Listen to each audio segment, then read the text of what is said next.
सोचिए, आपने भारत से दुबई में बिजनेस करने के लिए माल भेजा, लेकिन आपका सामान रास्ते में खराब हो गया। अब कौन जिम्मेदार होगा? आपको कितना मुआवजा मिलेगा? अब तक भारत में समुद्री व्यापार को लेकर नियम इतने पुराने थे कि किसी को क्लियर जवाब ही नहीं मिलता था। लेकिन अब सरकार ने एक नया कानून लागू कर दिया है, जो भारत के व्यापार को पूरी तरह बदल देगा। आज हम आपको इस नए समुद्री कानून carriage of goods by sea bill 2024 के बारे में बताएंगे, जिससे भारत का व्यापार और अर्थव्यवस्था सुपरचार्ज होने वाली है। वीडियो को अंत तक देखिए, क्योंकि अगर आप बिजनेस, ट्रेडिंग या भारत के विकास में रुचि रखते हैं, तो यह जानकारी आपके लिए बहुत जरूरी है। और एक बात, इस बिल का नाम जरूर 2024 है, लेकिन यह अभी 2025 के मार्च महीने में पास हुआ है। अगर भारत से अमेरिका, यूरोप या दुबई में माल भेजना हो, तो वो कैसे जाता है?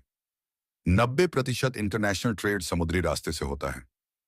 भारत के पास 7,500 किलोमीटर से ज्यादा का समुद्री तट और 12 बड़े बंदरगाह हैं, लेकिन हम अभी तक समुद्री व्यापार में ग्लोबल लीडर नहीं बन पाए। लेकिन क्यों? चलिए एक प्रैक्टिकल उदाहरण से समझने की कोशिश करते हैं। मान लीजिए आप मुंबई से लंदन तक 100 टन चाय एक्सपोर्ट करना चाहते हैं, लेकिन पुराने कानूनों की वजह से आपका शिपमेंट कानूनी क्लियरेंस में फंस सकता था, डॉक्यूमेंटेशन जटिल था, और अगर रास्ते में सामान खराब हो जाता तो कोई क्लियर रूल नहीं था कि नुकसान कौन भरेगा। अब यह नया कानून इन सभी दिक्कतों को खत्म करने वाला है। भारत अब तक 100 साल पुराने carriage of goods by sea act 1925 पर काम कर रहा था, जो ब्रिटिश शासन के समय का था, जिससे भारत की व्यापारियों को बहुत सी समस्याओं का सामना करना पड़ता था। समस्या नंबर 1, मुआवजे का झंझट। अगर आपका सामान रास्ते में चोरी हो जाए, तो कौन जिम्मेदार? पुराने कानून में कोई स्पष्टता नहीं थी। समस्या नंबर 2, बिजनेस की धीमी ग्रोथ। पुराने नियमों के कारण विदेशी कंपनियां भारत के समुद्री व्यापार में निवेश नहीं करना चाहती थीं। समस्या नंबर 3, डिजिटल सिस्टम की कमी।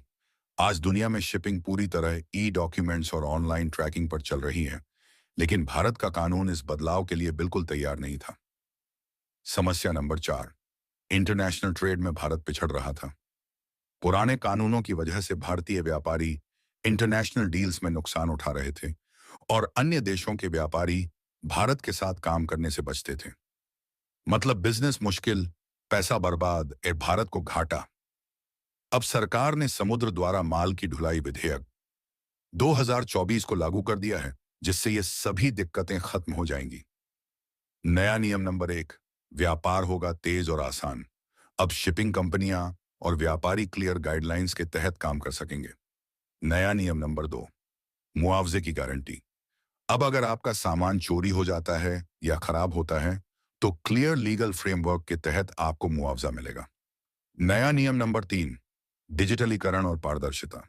अब डिजिटल ट्रेडिंग और ई डॉक्यूमेंट्स को कानूनी मान्यता मिलेगी, जिससे व्यापार की गति तेज होगी और धोखाधड़ी रुकेगी। नया नियम नंबर 4, विदेशी निवेश में बढ़ोतरी। अब जब भारत इंटरनेशनल ट्रेड लॉ के अनुरूप हो गया है, तो दुनिया की बड़ी कंपनियां भारत के बंदरगाहों में निवेश करेंगी। अब भारत ग्लोबल शिपिंग मार्केट में लीडर बन सकता है। नए व्यापार मार्ग खुलेंगे, जिससे भारत का निर्यात बढ़ेगा।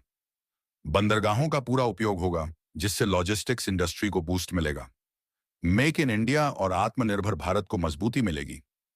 अगर भारत शिपिंग सुपर पावर बन गया, तो हजारों नए बिजनेस और लाखों नौकरियां पैदा होंगी। तो दोस्तों, क्या आपको लगता है कि यह नया कानून भारत को ट्रेडिंग सुपर पावर बना सकता है? कमेंट में अपनी राय बताइए। अगर आपको यह जानकारी मददगार लगी, तो वीडियो को लाइक करें, शेयर करें और चैनल को सब्सक्राइब करना ना भूलें। मिलते हैं अगले वीडियो में। धन्यवाद।